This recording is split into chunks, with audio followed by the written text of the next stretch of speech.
गुजर रही है उम्र पर जीना अभी बाकी है। गुजर रही है उम्र पर जीना अभी बाकी है। जिन हालातों ने हमें पटका है नीचे, जिन हालातों ने हमें पटका है नीचे, उन्हें उठकर जवाब देना अभी बाकी है। हाय गाइस, मैं अनीता आप सबके सामने मोशन का एक और पार्ट सेकंड लेकर आई हूँ। हमने जो है मोशन के बारे में कुछ बेसिक चीजें सीख ली थी, अब हम आगे की क्लास को कंटिन्यू करते हैं। तो देखिए, उसके बाद हम गति से रिलेटेड, हम सबसे पहले अगर हमें गति के नियमों को पढ़ना है तो उन नियमों को पढ़ने के लिए हमें सबसे पहले कुछ बेसिक चीजें हमारी क्लियर होनी चाहिए। यानी कि गति से रिलेटेड कुछ परिभाषाएं हैं जिनको हमें अच्छे से पहले तैयार करना पड़ेगा। उसके बाद ही जो है हम गति के जो नियम है उनको अच्छे से समझ पाएंगे। तो सबसे पहले मैं बात करूं दूरी की, कि दूरी क्या होती है। तो दूरी क्या होती है, किसी भी गतिमान वस्तु पर किसी मार्ग पर चली गई जो कुल लंबाई होती है वही आपकी क्या कहलाती है, दूरी कहलाती है। अगर मैं दूरी की बात करूं, मान लो ये ए बिंदु है, यहाँ पर कोई व्यक्ति खड़ा है, वो चलकर कहाँ गया, यहाँ गया बी बिंदु तक। तो इन दोनों के मध्य की ये जो लंबाई है, ये लंबाई ही क्या कहलाएगी, आपकी दूरी। और दूरी को किससे लिखेंगे, डी से, यानी डिस्टेंस से। अब अगर हम बात करें दूरी कैसी राशि है, तो दूरी कैसी राशि है, एक अदिश राशि है।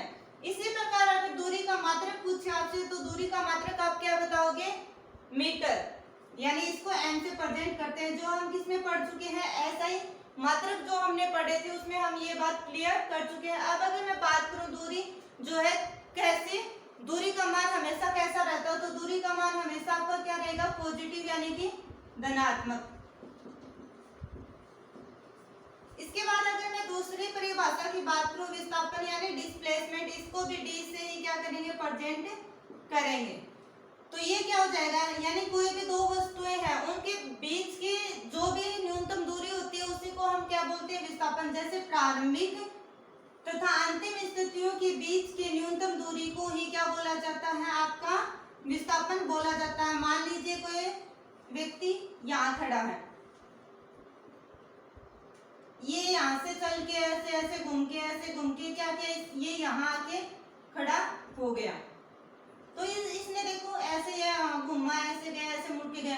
तो इसने इतने में जितने जो प्रारंभिक स्थिति इसकी यहाँ से चलना शुरू किया इसने, यानी कि फर्स्ट स्थिति से, और सेकंड जो स्थिति थी, सेकंड स्थिति इसके आ जाएगी अंतिम स्थिति। तो यहाँ पर आकर ये रुक गया, तो इसके बीच की ये जो न्यूनतम दूरी आ गई ना आपकी, ये न्यूनतम दूरी ही आपकी क्या कहलाती है, डिस्प्लेसमेंट, यानी कि विस्थापन। अब बात करें विस्थापन क्या, तो विस्थापन आपकी क्या है, एक सदिश राशि है।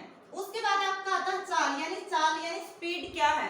तो देखिए, एकांक समय में तय की गई दूरी को ही क्या बोलते हैं, हम चाल बोलते हैं। यानी किसी भी वस्तु के द्वारा एकांक समय में जितनी दूरी को तय किया जाता है वो आपकी क्या कहलाती है, स्पीड, यानी चाल कहलाती है। अगर चाल की बात करें कि चाल कौन सी भौतिक राशि है, तो चाल आपकी कौन सी भौतिक राशि हो जाएगी।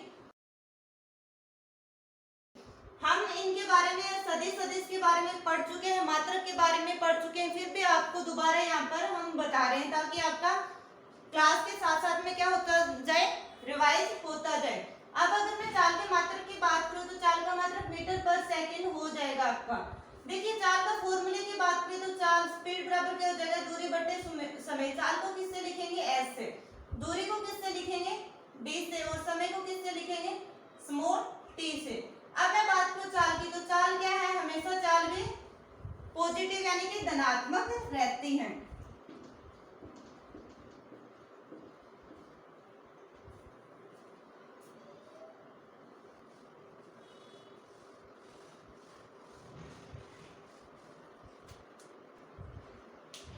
चाल के बाद अगर मैं बात करूं वेग की, कि वेग क्या है, वेलोसिटी क्या है, वेग को किससे प्रेजेंट करेंगे, v से। तो चाल के बाद आपका वेग आ जाएगा। तो वेग की परिभाषा की बात करें तो क्या हो जाएगा, एकांक समय में तय किया गया, एकांक समय में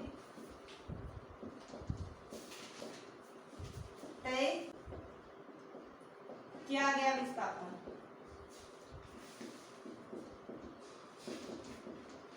यानी कि एकांक समय में तय किया गया विस्थापन ही आपका क्या कहलाएगा, वेग कहलाएगा। अब अगर मैं बात करूं वेग की, तो वेग आपका क्या हो जाएगा, वेग यानी वेलोसिटी, इसको किससे प्रेजेंट करेंगे, v से। अब एकांक समय में तय किया गया विस्थापन ही आपका क्या कहलाएगा, वेग कहलाएगा। अब मैं वेग की बात करूं, इसका मात्रक क्या हो जाएगा, तो मीटर पर सेकंड क्या हो जाएगा इसका मात्रक। इसके सूत्र की बात करें तो वेग बराबर विस्थापन अपॉन समय, विस्थापन अपॉन समय। इसके बाद आपकी अगली परिभाषा की बात करें तो अगली परिभाषा आपकी आती है त्वरण। त्वरण यानी एसिलेशन, और इसको त्वरण को हम किससे लिखते हैं, ए से लिखते हैं।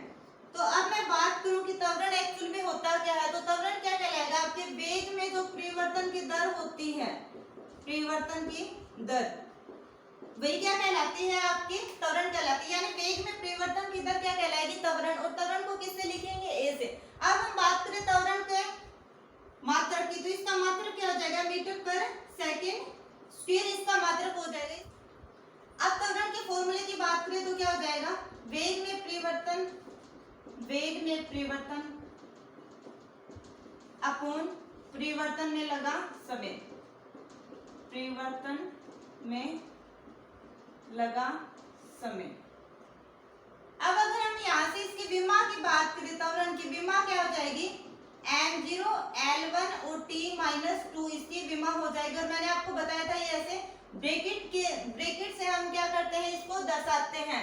और m L1 बाई a की पावर 2 है, तो मैं इसको कैसे लिख सकती हूँ, अगर इसको मुझे ऊपर लेके जाना, उल्टा करना होगा तो क्या हो जाएगा, ये a की पावर -2। इसी प्रकार एक और एग्जांपल ले लीजिए, जैसे a की पावर a है, तो इसको ऊपर लेके जाऊंगी, यानी इसके ऊपर पावर 1 है, तो ये क्या हो जाएगा, a की पावर -1 मंदन। यानी कि समय के साथ अगर वेग घट रहा है तो क्या कहलाएगा, वो मंदन। और ये जो आपका त्वरण है ये कैसा होगा, धनात्मक, या सॉरी -2 यानी ऋणात्मक, और ये ऋणात्मक मंदन ही क्या कहलाएगा, ऋणात्मक, और ये ऋणात्मक त्वरण ही आपके क्या कहलाएगा, मंदन कहलाएगा।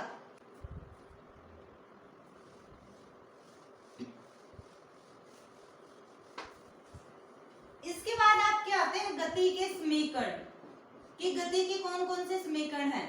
तो अगर मैं गति के समीकरण की बात करूं तो टोटल गति के कितने समीकरण हैं, 3 इक्वेशन है इसकी, और तीनों की तीनों ऑथेंटिक है। यानी उनको आपको ऐसे के ऐसे याद कर लेना आप। और आपने अगर 9th 10th 11th में साइंस अगर आपके पास रही है तो आपने इनको एक्सप्लेन करके अच्छे से आपको आती भी होंगी कि ये कैसे प्राप्त की जाती है। पर यहाँ हम ज्यादा कंटेंट ना करते हुए सिर्फ आपको 3 इक्वेशन बता रही हूँ मैं। अगर एग्जाम में पूछी जाएंगी तो आपसे ऐसे क्वेश्चन आ सकता है कि गति के समीकरण, पहला समीकरण कौन सा, या गति का दूसरा या तीसरा कौन सा है। तो अब मैं बात करूँ गति के समीकरण।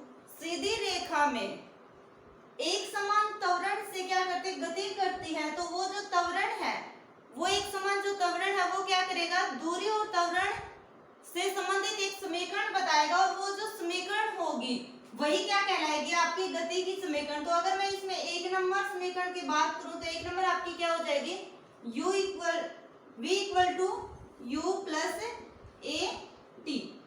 इसी प्रकार अगर मैं दूसरी समीकरण की बात करूं तो आपकी दूसरी क्या हो जाएगी, s equal to u t plus half a t square. इसी प्रकार तीसरी इक्वेशन की बात की जाए तो आपकी तीसरी इक्वेशन क्या हो जाएगी, t square equal to u square plus 2as। अब आप सोच रहे होंगे कि v क्या है, u क्या है, a क्या है, t क्या है, s क्या है। तो देखिए इन सब के मान कि ये सब क्या है या इनको क्या बोलते हैं। तो अगर मैं बात करूं v की, तो v क्या है आपका, अंतिम वेग, अंतिम वेग। उसी प्रकार अगर ये u है, सब में u एक ही है, तो यहाँ दर्शा देते इसको, u की बात करूं तो ये आपका क्या हो जाएगा, प्रारंभिक वेग। अब मैं बात करूं a की, तो ये क्या हो जाएगा, त्वरण, t क्या हो जाएगा, समय। इसी प्रकार से यहाँ पर s की बात की जाए तो s क्या है, यहाँ दूरी को डिनोट कर रहा है, यानी यहाँ d ना रख के क्या रख दिया, s रख दिया। ये क्या हो जाएगा आपका सेम त्वरण, v क्या हो जाएगा, अंतिम वेग, अंतिम वेग। इसी प्रकार यहाँ t टाइम, u आपका हो जाएगा यहाँ प्रारंभिक वेग। और a की बात करें तो a आपका त्वरण, और t की बात करें तो t आपका क्या हो जाएगा, समय। तो आप इन तीनों को जो है अच्छे से रट लीजिएगा, ये काफी आगे तक काम आने वाली चीजें हैं। यानी हम गति के इक्वेशन की बात करें तो गति की कितने समीकरण है, गति की 3 समीकरण है। वहीं पर अगर हम गति की पहली समीकरण की बात करें तो पहली समीकरण क्या हो जाएगी आपकी v equal to u plus 8t। यहाँ पर v का मतलब आपका अंतिम वेग है, u का मतलब प्रारंभिक वेग, a का मतलब त्वरण, और मैं बात करूं अगर t की, तो t क्या है आपका समय। इसी प्रकार अगर हम सेकंड इक्वेशन की बात करें तो सेकंड इक्वेशन क्या हो जाएगी, s equal to u t plus half a t square. तो u क्या हो जाएगा यहाँ आपका प्रारंभिक वेग, t समय, हाफ यानी 1/2, a का मतलब त्वरण, t का मतलब समय, और s का मतलब आपका यहाँ दूरी यानी डिस्टेंस से है। थर्ड इक्वेशन की बात करें तो थर्ड क्या हो जाएगी, v square equal to u square plus 2as। v square यानी अंतिम वेग और u प्रारंभिक वेग, a का मतलब त्वरण, s का मतलब दूरी। तो इस प्रकार से अगर आपके आज हमने जो पढ़ा उसमें से अगर आपके क्वेश्चन पुट अप होंगे तो आपसे सीधा सा क्वेश्चन करेगा। आर्मी में जो है नॉर्मली क्वेश्चन पूछे जाते हैं क्योंकि 10th बेस के साइंस आती है आपके, तो सीधा सा क्वेश्चन उठा लेगा। ऐसे पूछ सकता है दूरी का मात्रक क्या होगा, या पूछ सकता है दूरी कौन सी राशि है, यानी सदिश राशि है या आदिश, या ऐसे पूछ लेगा इनमें से सदिश कौन से है। वहां आपको दूरी का ऑप्शन मिल जाए, विस्थापन मिल जाए, चाल मिल जाए, तो आपको सही के ऊपर क्या करना है, टिक करना है। इसी प्रकार अगर आपसे एक क्वेश्चन पूछे तो पूछ सकता है इनकी विमाओं के बारे में, कि ऐसे पूछ ले कि चाल की विमा क्या होगी, त्वरण की विमा क्या होगी। कभी भी आपसे ये परिभाषा नहीं पूछेगा। आपको यहाँ पर जो है परिभाषा इसलिए बताई जा रही है ताकि आपका बेस काफी ज्यादा स्ट्रॉन्ग हो, आप उस चीज को अच्छे से समझ पाओ। अगर आपकी डेफिनेशन क्लियर होगी तो आधे से ज्यादा चीजें आपको समझ आ जाएगी। अगर आपको क्लास अच्छी लगी हो तो क्लास को आगे से आगे शेयर कर दीजिएगा। कल जो है आपको थर्ड पार्ट देखने को मिलेगा। Thank you guys watching for this class. जय हिंद, जय भारत।